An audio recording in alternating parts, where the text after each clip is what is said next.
கோயம்புத்தூரில் அட்வொகேட்டாக ப்ராக்டிஸ் பண்ணிட்டு இருக்கிறேன். என்னோடய கிளைண்ட்டு திருமதி லாவண்யா அவர்களின் நிறுவனத்தில் ரமேஷ் என்பவர் வந்து மேலாளராக வந்து ஒர்க் பண்ணிட்டு இருக்கிறாரு. ரமேஷோட தகப்பனார் பெயர் பார்த்திங்கன்னா வெள்ளைத்துறை. ரமேஷ் வந்து என்னோடய கிளைண்ட்டுக்கிட்ட பார்த்திங்க அப்படின்னா 10 தங்க கட்டிகள், அதாவது 1 கிராம் பார்த்திங்கன்னா 100 கிராம்ஸ், 10 தங்க கட்டிகள் டோட்டலாக பார்த்திங்கன்னா 1000 கிராம்ஸ். இதை வந்து விற்பனை செய்து திருப்பி தருவதாக, பணத்தை வந்து திருப்பி தருவதாக சொல்லிட்டு கொண்டு போனவர் அதை வந்து திருப்பி தராமல் ஏமாற்றிட்டார். இந்த குற்றச்செயலுக்கு உடந்தையாக ரமேஷோட மனைவி மைதிலி, ஜெயப்பிரகாஷோட மகன் ஆதர்ஷ் நாராயணன், முருகேசன், இவங்க எல்லாருமே வந்து கூட்டாக சதி செய்து என்னோடய கிளைண்ட்டை வந்து ஏமாற்றிருக்காங்க. இந்த மாதிரி அவங்கக்கிட்ட வந்து இந்த தங்கம் இருக்கிறத தெரிந்து கொண்ட ஒரு நபர் பார்த்திங்க அப்படின்னா முனீஸ்வரன் அப்படின்னு பேர். அவர் வந்து காவல்துறையில் வந்து ஆய்வாளராக இருக்கார். அவர் வந்து இவங்ககிட்டேருந்து தங்கத்தை வந்து சீஸ் பண்ணி கொடுக்குறேன் அப்படின்னு சொல்லிட்டு இந்த டிஸ்பியூட்டில் என்ட்ரி ஆகிறாரு. அவர் சில நாட்கள்லேயே பார்த்திங்க அப்படின்னா அவங்கள நான் என்கொயரி பண்ணிட்டேன், அந்த தங்கத்தில் வந்து ஒரு தங்கத்தை வந்து நான் வந்து சீஸ் பண்ணிட்டேன் அப்படின்னு சொல்லிட்டு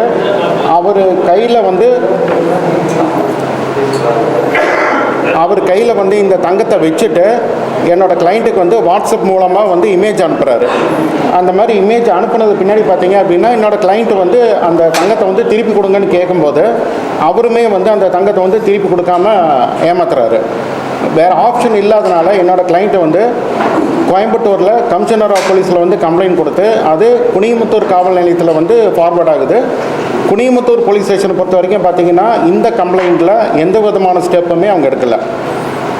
மேலும் பார்த்திங்கன்னா இந்த மேலாளர் ரமேஷ் வந்து என்னோடய கிளைண்ட்டோட நிறுவனத்தில் இருக்கக்கூடிய அசல் கிரை ஆவணங்கள், கையெழுத்திட்ட காசோலைகள், கரூர் ரிசர்வ் பேங்கில் பெறப்பட்ட காசோலைகள், ஸ்டாம்ப் பேப்பர்ஸ் எல்லாத்தையுமே எடுத்துகிட்டு 3 நிறுவனத்திற்கு சொந்தமான 3 கேப் வாகனங்களோட ஆர்சி புக் எடுத்துகிட்டு என்னோடய கிளைண்ட் பெயரில் உள்ள தார் ஜீப் ஒன்னோட ஆர்சி புக்கையும் எடுத்துகிட்டு எல்லாமே அவர் கஸ்டடியில் தான் இருக்குது. அது எல்லாமே எடுத்துகிட்டு ஃபோர்ஜரி கமிட் பண்ணி அந்த வாகனங்கள் எல்லாமே வந்து விற்பனை செஞ்சுருக்கிறாரு. மேலும் பார்த்திங்க அப்படின்னா பொள்ளாச்சியில் ரங்கசமுத்திரம் என்ற இடத்துல வந்து என்னோடய கிளைண்ட்டுக்கு வந்து ஒரு போஸ்ட் பங்களா இருக்குது. அந்த பங்களாவில் பார்த்திங்க அப்படின்னா சினிமா ஷூட்டிங்காக வந்து சுமார் ஒரு 60 லட்சத்தில் ஒரு காஸ்ட்லியான ஃபர்னிச்சர்ஸ் எல்லாம் செஞ்சுருக்காங்க. ஷூட்டிங்காக பயன்படுத்துகிற இடம் அது. அதில் பார்த்திங்கன்னா இவர்கிட்ட ஆஸ் அ மேனேஜர் பார்த்திங்கன்னா ரமேஷ்கிட்ட கீ இருக்குது. அதை வந்து எடுத்துகிட்டு போய் அந்த வீட்டில் இருக்கிற எல்லா ஃபர்னிச்சர்ஸையுமே எடுத்துகிட்டு வீட்டில் இருக்கிற மற்ற கோல்டு பார்த்திங்க அப்படின்னா 80 கிராம்ஸ் கோல்டு ஆர்னமெண்ட்ஸ் இருக்குது, 2 kg சில்வர் இருக்குது, அண்ட் கேஷ் பார்த்திங்க அப்படின்னா 12,000. இதையும் வந்து அவர் அப்புறப்படுத்திட்டார், அவரோட கஸ்டடி கொண்டு போயிட்டார். இது சம்மந்தமாக வந்து என்னோடய கிளைண்ட் வந்து பொள்ளாச்சியில் உள்ள கோட்டூர் காவல் நிலையத்தில் வந்து புகார் கொடுக்குறாரு. புகார் கொடுத்த பின்பு அந்த ஸ்டேஷன்லேயும் வந்து எந்த விதமான நடவடிக்கையும் எடுக்கலை. அன்று இரவு பார்த்திங்க அப்படின்னா அகிலேஷ் குமார் அப்படிங்கிற ஒரு நபர் வந்து அனானிமஸ் காலர் தான், நாங்கள் ட்ரூ காலரில் தான் அந்த நேம் பார்த்தோம்.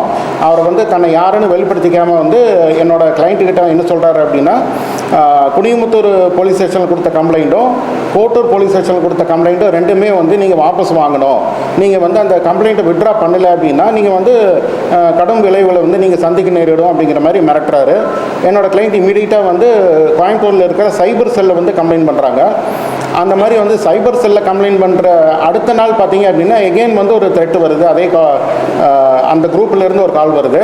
அவங்க சார்பாக பேசுகிறாங்க, நாங்கள் யாரெல்லாம் குற்றம் சாட்டியிருக்கிறோமோ அவங்க சார்பாக வந்து அவங்க பேசி என்ன சொல்கிறாங்க அப்படின்னா நீ எங்கே போய் கம்ப்ளைண்ட் கொடுத்தாலும் அவங்க வந்து கம்ப்ளைண்ட் எடுக்க மாட்டாங்க, அதுக்குண்டான வேலைகளை வந்து நாங்கள் செஞ்சுட்டோம், நீங்கள் எவ்வளோ அலைஞ்சாலும் உங்களுக்கு வந்து எதுவுமே கிடைக்க போகிறதில்ல அப்படின்னு சொல்கிறாங்க.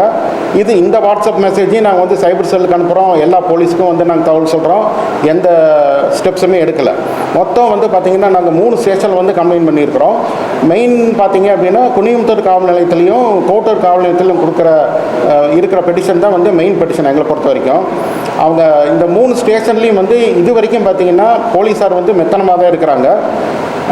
போலீஸ் அப்படின்னு பார்த்தீங்க அப்படின்னா public officer for criminal investigation and legal investigation and criminal emergencies அப்படின்னு சொல்லுவாங்க போலீஸ் அப்படின்னா. இந்த கிரிமினல் எமர்ஜென்சி அப்படின்னு பார்த்தீங்க அப்படின்னா ஒரு பாதிக்கப்பட்ட நபர் வந்து எமர்ஜென்ட் அப்படின்னு போய் நிற்கும்போது பார்த்தீங்க அப்படின்னா விரைவாக வந்து அவங்க வந்து செய்யணும். ஆனால் போலீஸ் வந்து இதில் வந்து மிகவும் மெத்தனமாக தான் இருக்கிறாங்க. எந்த விதமான ஸ்டெப்புமே அவங்க எடுக்கலை. நான் வந்து போலீஸ் டிபார்ட்மெண்ட்டை வந்து என்ன கேட்டுக்கிறேன் அப்படின்னா, என்ன ரிக்வஸ்ட் பண்ணுறேன் அப்படின்னா, விரைவாக நடவடிக்கை எடுத்து என்னோடய கிளைண்ட்டுக்கு வந்து இழந்த பொருள் எல்லாமே வந்து மீட்டு கொடுக்கணும் அப்படிங்கிறத வந்து நான் ஒரு ரிக்வஸ்ட்டாக வைக்கிறேன். அந்த 2/5/2025 வந்து ஃபஸ்ட்டு அனானிமஸ் காலர் வந்து பேசுகிறாரு. இந்த மந்த் 2/5/2025. அதுக்கு பிற்பாடு பார்த்தீங்கன்னா 16/5/2025 வரைக்கும் பார்த்தீங்கன்னா 5 கால் பண்ணுறாங்க. இந்த 5 கால்லையுமே வந்து அவங்க என்ன சொல்கிறாங்க அப்படின்னா, செகண்டு, தேர்டு, ஃபோர்த்து, ஃபிஃப்த்து காலில் பார்த்தீங்க அப்படின்னா செல்விங்கிற ஒரு லேடி தான் பேசுகிறாங்க. இந்த 5 கால்லையுமே வந்து சம்மப் பண்ணி நம்ம வந்து கிறிஸ்பாக பார்த்தோம் அப்படின்னா அவங்க சொல்கிறதெல்லாம் என்ன அப்படின்னா, ஃபஸ்ட்டு வந்து இந்த கேஸை வந்து குனியமுத்தூர் அண்டு கோட்டூர் காவல் நிலையத்தில் இருக்கக்கூடிய கம்ப்ளைண்ட்டை வந்து விட்ரா பண்ணணும்னு சொல்கிறாங்க.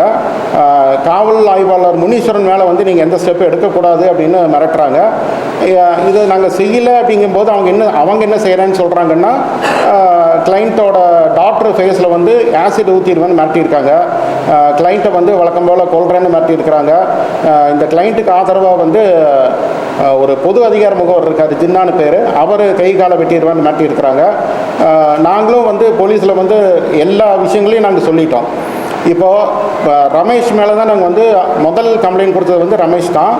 அவர் தான் கோல்டு எடுத்துகிட்டு போயிருக்கிறாரு. அவர் கோல்டு எடுத்துகிட்டு போனதுக்கு உண்டான ஆதாரம் எங்ககிட்ட இருக்குது. ஒரு டிக்ளரேஷன் அப்ரோட்டில் அவர் கையெழுத்து போட்டிருக்காரு. அவர் வந்து நோட்டரி ஒரு அட்வொகேட் முன்னாடி வந்து அட்டஸ்ட் பண்ணியிருக்கிறாரு. அந்த ஆவணங்கள் இருக்குது. அப்புறம் காவல்துறையில் பொறுத்த வரைக்கும் பார்த்திங்கன்னா முனீஸ்வரன் ஆய்வாளர் வந்து அந்த கோல்டை வந்து கையில் வச்சுட்டு அதை வந்து என்னோடய கிளைண்ட்டோட செல்லுக்கு அனுப்பியிருக்கிறாரு. அது போக பார்த்திங்கன்னா இன்னொரு வாட்ஸ்அப் மெசேஜில் பார்த்திங்கன்னா 2வது கோல்டு நாங்கள் சீஸ் பண்ணிட்டோம், அந்த 2 நாங்கள் உங்களுக்கு கொடுத்துட்றோம், நீங்கள் வந்து கம்ப்ளைண்ட்டை வாபஸ் வாங்குங்க, நீங்கள் முதல்ல கம்ப்ளைண்ட் வாபஸ் வாங்குங்க, அப்போ நாங்கள் கோல்டு கொடுக்குறோம் அப்படின்னு சொல்கிறாங்க. துல்லியமாக தினசரி நடப்பு நிகழ்வுகளையும் கல்வி, விளையாட்டு, அரசியல், வாழ்க்கை முறை, மருத்துவம், தொழில்துறை, சினிமா, பொழுதுபோக்கு போன்ற பல்வேறு நிகழ்ச்சிகளையும் உடனுக்குடன் காண கேப்டன் டிவி மற்றும் கேப்டன் நியூஸ் சமூக வலைத்தள பக்கங்களோடு இணைந்திருங்கள்.